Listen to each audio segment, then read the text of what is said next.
Party ఫిరాయింపు ఎమ్మెల్యేలు ఆడ కనపడుతున్నటువంటి మాట.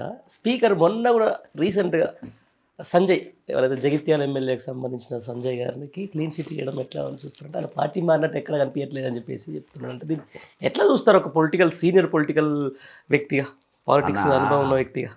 అయితే ఒకటి ఏంటంటే వీళ్ళంతా కేసీఆర్ గారు టికెట్లు ఇచ్చిన వాళ్ళే కదా మీరు అనేది. అవును, ఆయన అయితే ఆయన టికెట్లు ఇచ్చేటప్పుడు ఏంటంటే వాళ్ళ మెంటల్ స్టెబిలిటీ కానీ వాళ్ళ ఐట్ సైడ్ కానీ చూడకుట్టి ఇచ్చినట్టున్నాడు. నేను ఒక కేసీఆర్ తప్పడతారా చెప్తా అరే బరాబర్ ఆ మెడికల్ ఫిట్నెస్ చూడలే. ఎట్లా అంటే నేను రీసెంట్గా రాయలసీమలో ఈ సామూహిక వివాహాలు చేసేది. ఈ సామూహిక వివాహాలల్లో అంటే మనకు గుర్తుకొచ్చింది, మెడలో ఉంచుకుంటూ తాళి కట్టించుకుండ్రు, ఇక సంసారానికి అత్తగారింటికి పోయినాక అక్కడ భర్తను గుర్తుపడతలేదంట మొగాన్ని. అది మెడలో ఉంచుకుంది కాబట్టి మెడలో ఉంచుకున్నా నువ్వో కాదు అని అది పని ఈయననే నా మొగడ కాదని పూజారి దగ్గర పోయిందంట.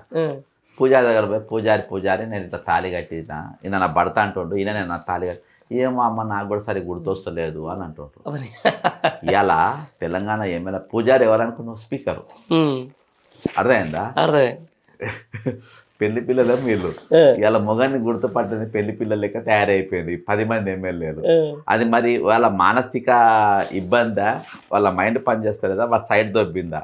ఇవి కేసీఆర్ గారు ఇవన్నీ చూడకుండా ఇచ్చిందా, లేకుంటే యాక్టింగ్ చేస్తుండ్రా, లేకుంటే దొంగల?